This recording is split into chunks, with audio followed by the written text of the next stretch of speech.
Mon Seigneur et mon Dieu, je crois de tout mon cœur que tu es ici, que tu me vois, que tu m'entends. Je t'adore sincèrement et j'implore ton pardon pour mes fautes. Marie, ma Mère Immaculée, Saint Joseph et mon ange gardien, intercédez pour moi. Aujourd'hui, l'Église célèbre la fête de Notre-Dame de Fatima, en mémoire des apparitions, des fameuses apparitions de la Vierge Marie aux trois petits bergers, Lucie, Hyacinthe et François. Ces apparitions se sont déroulées il y a plus d'un siècle et ont profondément marqué l'histoire du XXe siècle.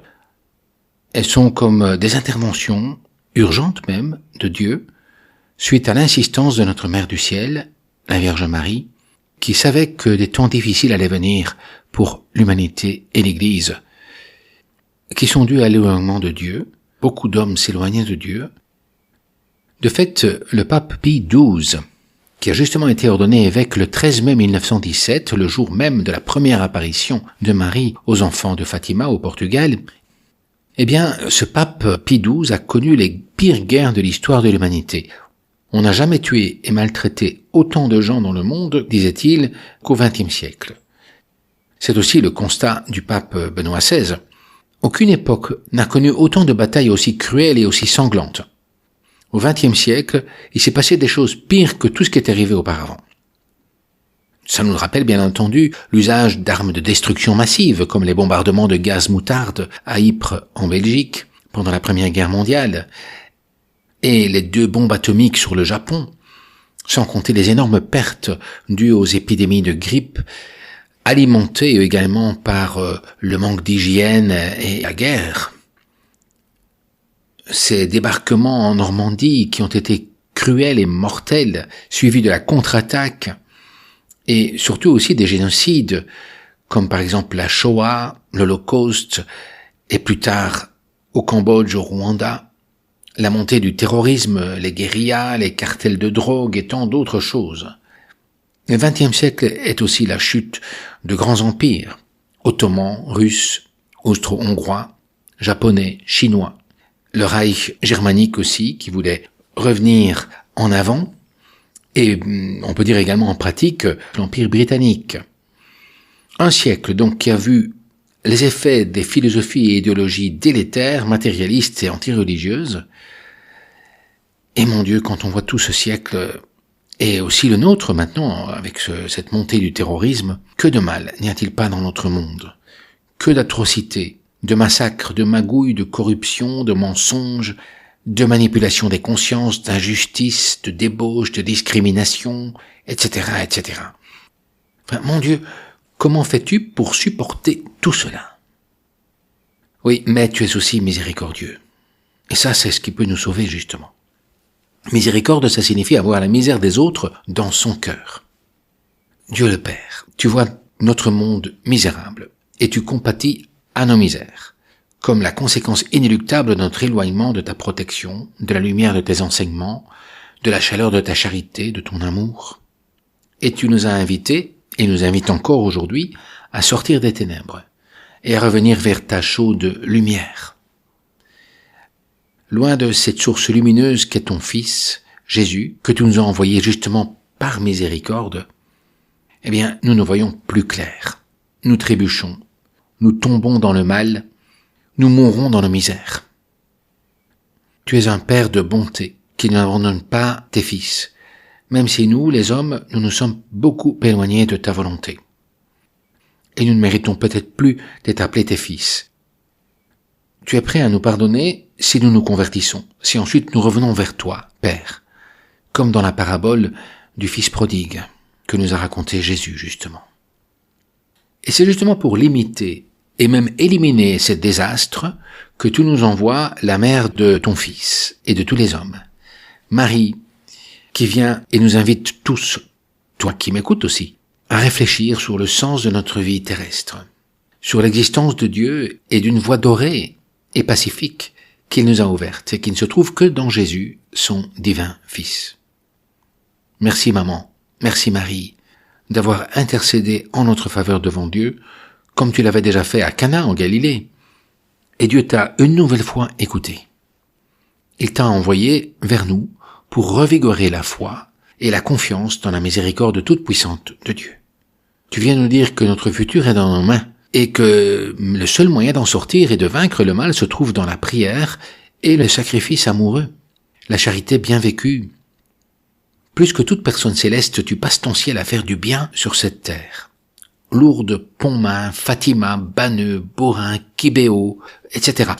Il y a énormément d'endroits où tu es apparu, les apparitions reconnues par l'Église, et franchement, on te dit merci, maman.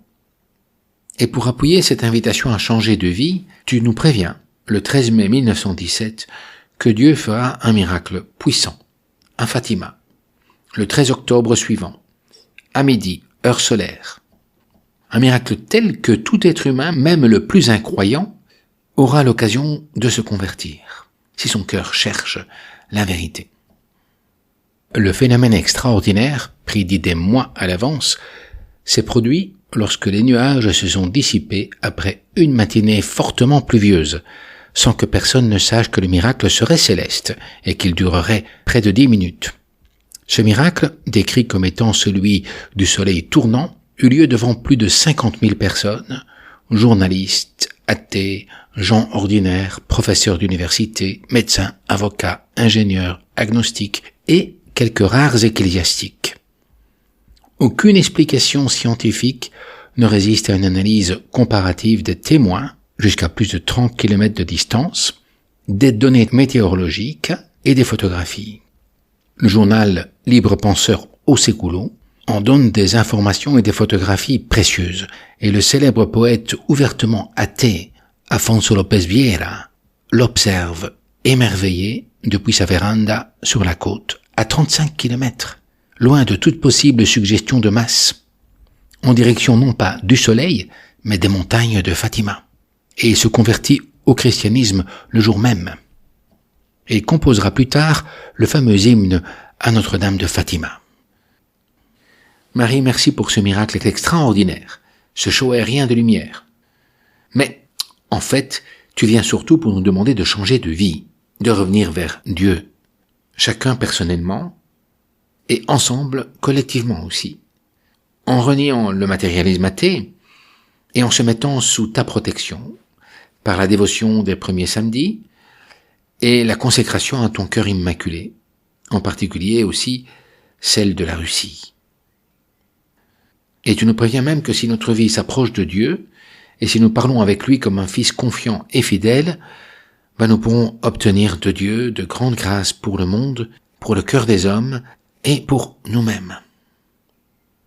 À Fatima, Dieu nous tend une perche, à toi et à moi, et au monde. Et la perche, c'est Marie elle-même.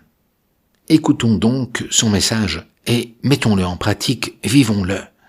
Et il y aura déjà un cœur de plus dans ce monde qui diffusera la paix et la joie du Christ. Le pape, en voyant la guerre en Ukraine, a renouvelé la consécration au cœur immaculé de Marie avec des paroles très fortes. Et cette consécration avait été faite par le pape Saint Jean-Paul II le 25 mars 1984.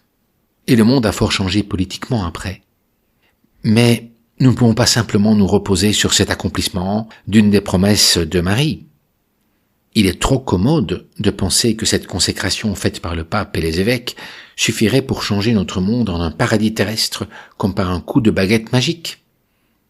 Marie demande avant tout et à tous la conversion des cœurs, et spécialement à nous, ses enfants chrétiens. La prière est la mortification pour réparer les offenses faites à son Fils et à elle-même. C'est pour cela qu'elle fait une demande très concrète à tous, à toi et à moi. Et tout d'abord de faire un effort de prière et de sacrifice. Très concrètement, elle nous propose, dans un esprit de réparation envers elle et son Fils, de prier attentivement le rosaire et de considérer l'un ou l'autre mystère pendant une quinzaine de minutes au moins, le premier samedi de chaque mois. Dans le fond, les 10 minutes avec Jésus ont le même but, celui de t'aider à construire une amitié avec Jésus.